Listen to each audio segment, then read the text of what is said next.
ang pinakamatapang na babae sa balat ng lupa. Ang susunod na Pangulo ng Pilipinas. Inday Sara Duterte!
Bago ang lahat, kailangan ko ng timekeeper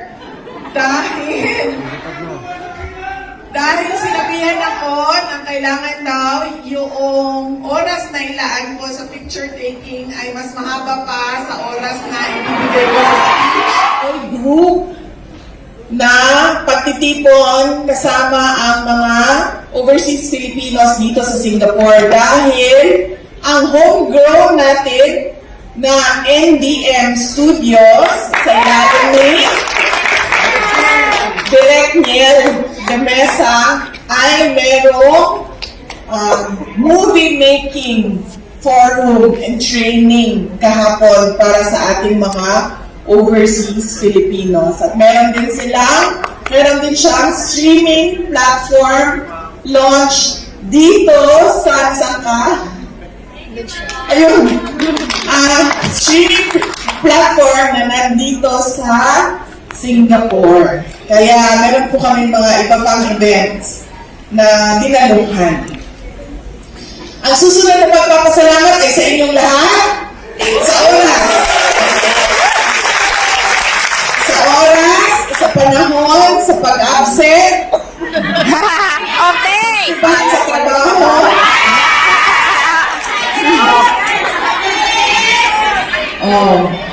sige, sumibat kayo sa trabaho, tapos hindi na kayo makapag-post ng my day. Kasi malalaman kung nasaan kayo. Bawal! Pero, nandito kayo. Kaya, kasi diba, busy yung mga araw ninyo. Hindi tulad sa Pilipinas na pwede kang maglaba araw-araw. At meron ka pang magagawa ng pamamalengke araw-araw. At pwede ka pa maglaro ng tong-its sa mga kapitbahay araw-araw. Yung mga nakatira abroad, hindi ganon. Lahat ng labada, naiipon, isang araw lang yan gagawin lahat. Ang pamamalengke, pag-grocery, hindi yan ginagawa araw-araw. Hindi na talaga yan ginagawa. Pag-uwi sa Pilipinas, sa tayo, diba? Kaya, alam ko na mahalaga ang oras ninyo. Patingin naman ako.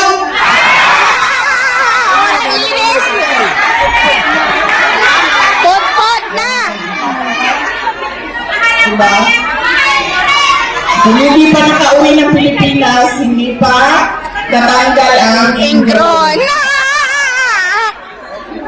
Kaya, nagpapasalamat kami. Kasi kahit ganyan yung kailangan ninyong gawin, kahit ganyan kadami ang kailangan ninyong gawin kapag weekend, ay binigay pa rin ninyo ang isang buong araw ninyo para sa amin ngayong gabi na ito. Alam nyo, yung kaibigan ko, di ba kasi pag nagbabiyahe tayo, yung mga kaibigan natin, meron silang mga pinapabilita ako ng guardian, hinanap ko yung kanyang kailangan. Hinahanap ko doon, tapos, nagulat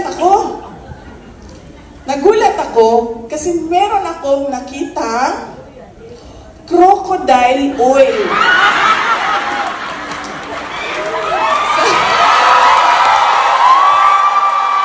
Kasi buong ganyan, puro iba't ibang klaseng crocodile oil. So kakahanap ko nung pinapabili sa akin. So kakahanap ko na gano'n. Sabi ko, sama ko, crocodile oil! So syempre ako, kasi may crocodile park sa Davao. Diba? Sabi nung kasama ko, tiga Davao din, sabi niya, nagsabi daw yung may-ari ng crocodile park, that effective daw talaga yung crocodile oil. Kasi nakalagay doon for scars, for beautiful skin. Nabasa niyo ba? O, diba? Pag ginamit mo yun, lalong kakapal yung mukha ko. Sabi ko sa kasama ko, sobrang excited ko, nakita ko ng crocodile ko, tiga Davao din. Sabi niya, nagsabi daw yung may-ari ng crocodile park, that effective daw talaga yung crocodile oil. Kasi nakalagay doon for scars, for beautiful skin. Nabasa niyo ba? O, diba? Pag ginamit mo yun, lalong nakapal yung mukha ko.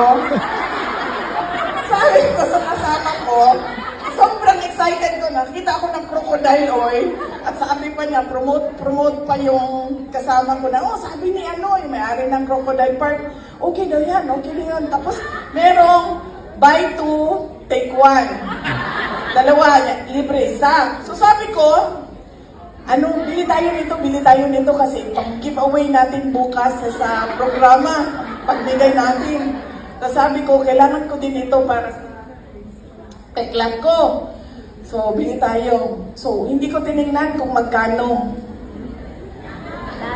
Diretso lang kuha, ganyan. Pagdating namin doon sa cashier,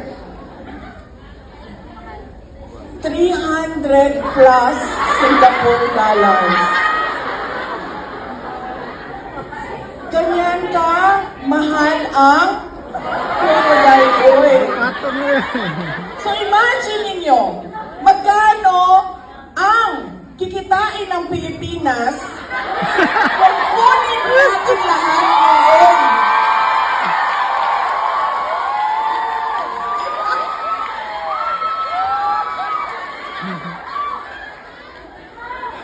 Para siyang gold.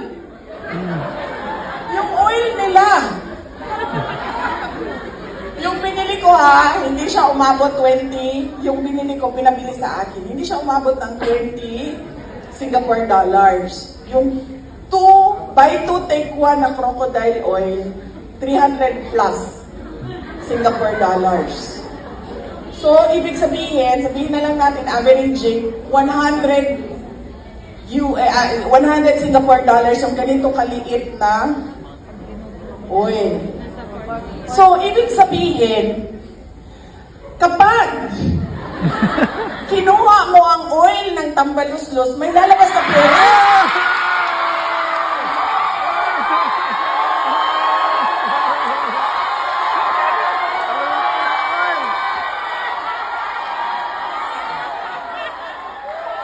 Tambaluslos tayo. Una natin ang oil ito.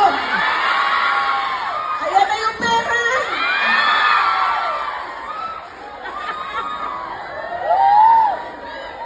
Diba? Nandun pala sa kanyang oil ang lahat ng pera na nawawala. Ay, si bawal ka, Jai. Sorry, Jai. Pupunta na ako, ma'am, sa Sorry, nagalit na yung organizer. Ma'am. Crocodile naman crocodile oil naman yun. Totoo naman yun na nagtubog sa'yo. Sa pharmacy. Time out now. Okay. Unahin ko po muna ang aking mga pagpapasalamat.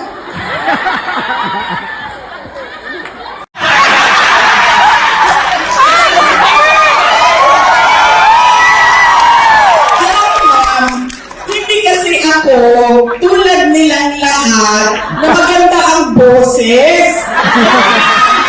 Pag ako kumanta, parang uuwi sila na masama ang loob.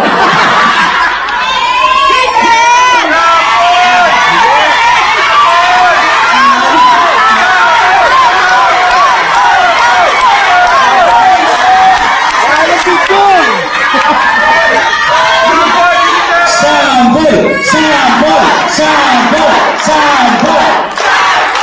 Sandali, mamaya, magpaalam mo na ako, baka pati ang lyrics ko time out Jai, pakilin mo nga muna yung lyrics ko, Jai. Sige, Jai, ha? Pakilin mo yung kanta ko. Ay, bawal yung kanta ko? Pati kanta ko, bawal. Alam niyo ba nangyari sa amin sa Qatar? Doon, bawal din, di ba? Bawal. So, ang ginawa namin, magmisa lang.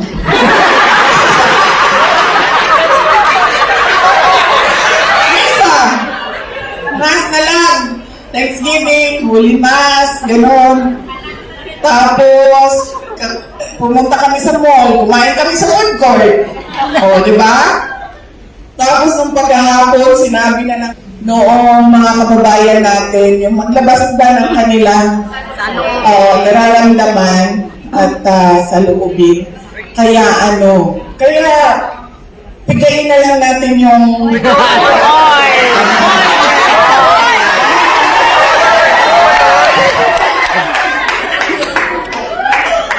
una po, ang pagpapasalamat ko sa inyo lahat sa patuloy ninyo. Alam nyo, hindi lang talaga mahal yun. Bilhan ko kayo lahat ng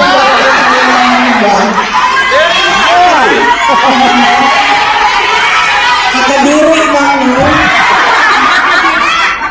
Benta na lang natin sa ibang lahi. This is Philippine crocodile oil. This is more expensive because they own mansions.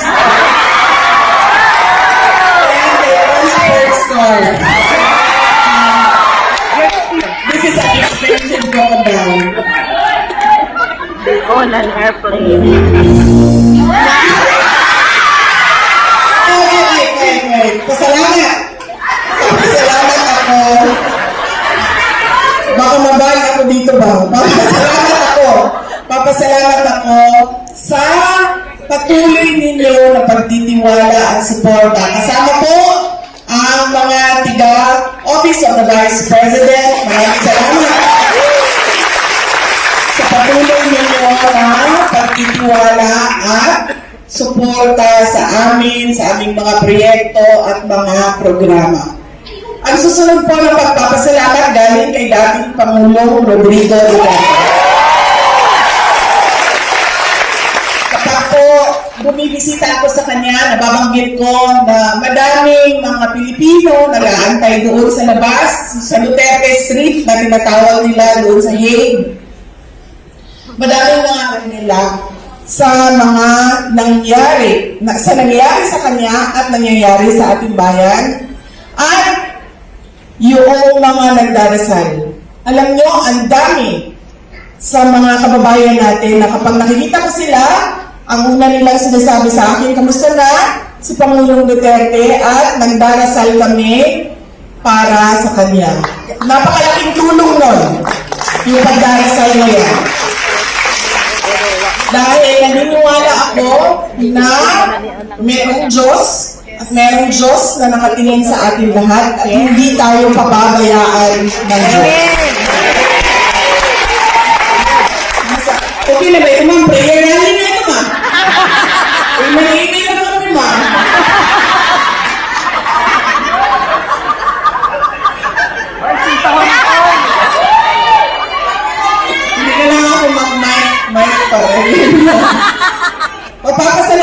mula po sa pamilya namin. Ang pamilya namin. Ang pamilya Duterte po, napakalaki na utang na loob namin sa inyong lahat sa pagkakataon na ibinibigay ninyo sa amin na makapaglingkod sa ating bayan. Maraming salamat po sa inyo lahat.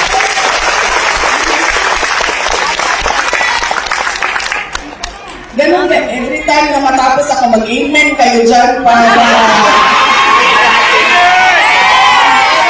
hindi tayo kapal. Sabihin lang natin, ay, well, nag-prayer rally kami.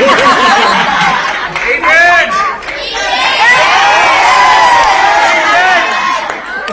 Dahil lahat yak-yak natin sa kay Allah, sa Diyos. Amen! Ang Office of the Vice President po ay, sabi ko po kanina, nagpapasalamat kami dahil tuloy ang pagtitiwala ninyo sa mga iba't ibang programa at proyekto namin. Hindi ba kasi mawalan tayo ng ilaw? Okay. Ayan ako. Lies! Sa mga projects. Lies! Yes! So, yun, binibigay namin. Hindi namin mabigay lahat eh. So, 20 sinasabi kilo. namin sa kanila. Meron kaming hinanda, pantawin ng 2 araw para sa mga kababayan natin. So, yun po yung mga projects ng Office of the Vice President. Hindi, nakikita Ano ba ang pangarap natin para sa ating bayan? Yes, yumaman ang ating bayan. Hindi, okay na yan. Hindi lang yaman ng 1, 2, 3, 4, 5, 10 tao, kundi kakayahan ng lahat na kayahan ng lahat na magbigay, mag-provide para sa kanilang pamilya. Bakit ba kami ikot ng ikot sa iba't ibang Filipino communities sa iba't ibang bansa? Kasi naiintindihan namin na kaya may Filipinos abroad at sobrang dami ng Pilipino na umaalis sa bansa dahil may problema ang bansa natin. At ang makakapag ating mga Muslim Filipinos, nandun kami sa Cotabato City.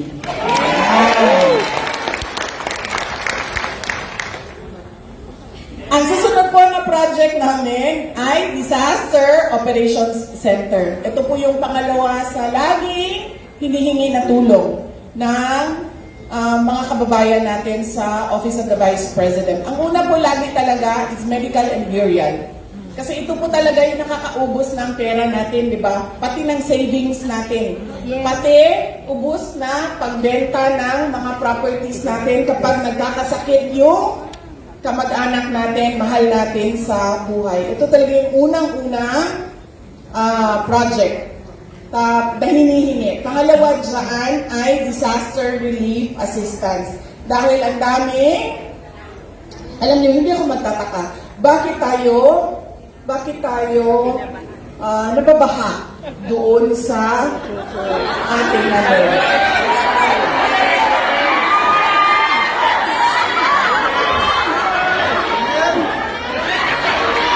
Nababaha.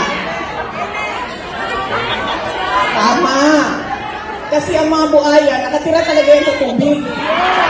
Sa sobrang bigat ng buhaya, umaapaw yung sa mga hindi buhaya. Diba? Disaster relief assistance, yan po yung pangalawa sa laging hinihingi ng mga kababayan natin. Dahil ang Pilipinas is a disaster-prone country and very vulnerable sa climate change.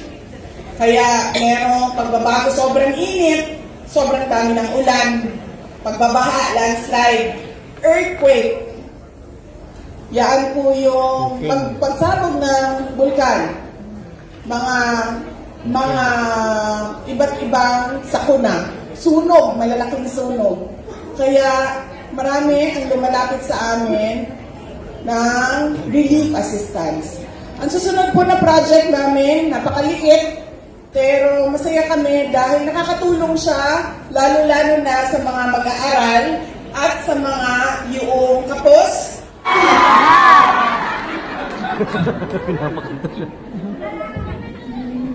Oh, grabe ka mga muna. Yari ka ngayon. Yari ka. Kasama tayo sa textbook natin. One man show. So, kuya. Uy! Last minute. Yan.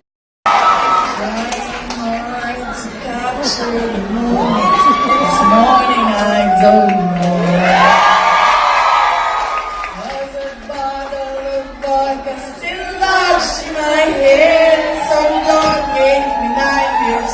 I think that she's still in my bed. I dream about movies they won't make of me when I'm dead. Uy, sige na, magbasa na ta.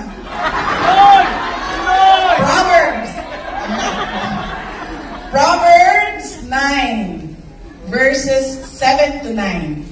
Aba. Asa man diri ang Asa man ang wala may nakabutang sa text. Nakabutang yung explanation.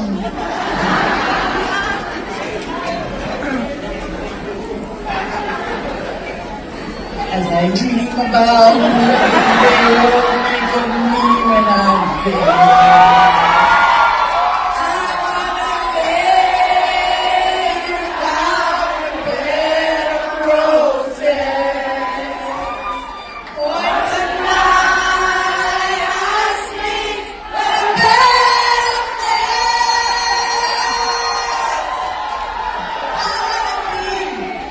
Just as close as the Holy Ghost is. Make you down on the bed of roses.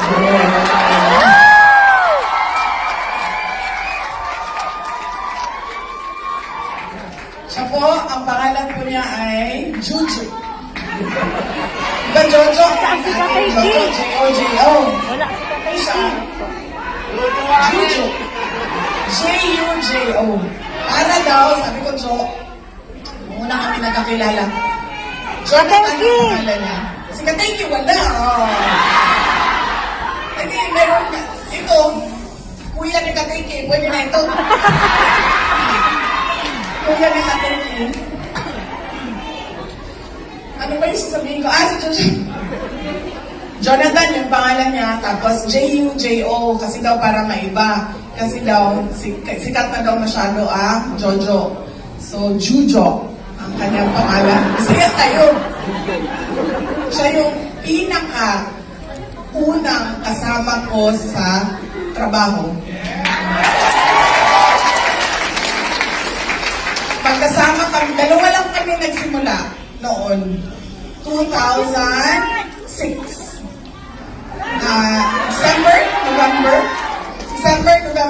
November 2006. Dalawa lang kami na simula.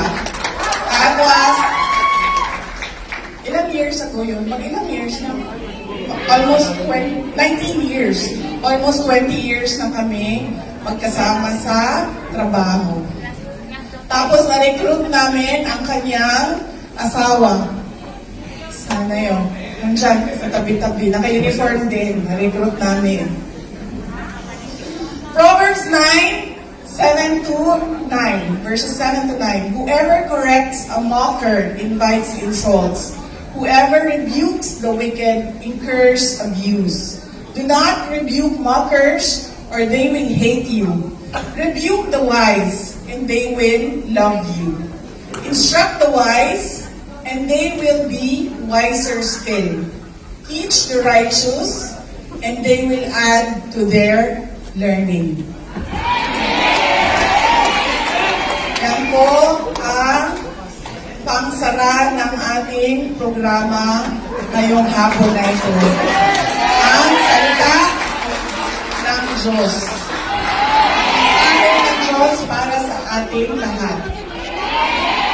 Pasalamat po tayo sa gobyerno ng Singapore dahil hindi tayo hinuli!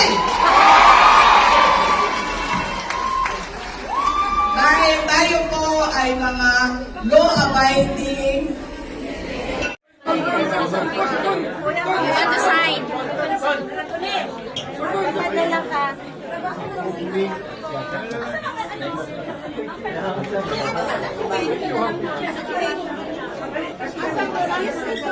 Wow!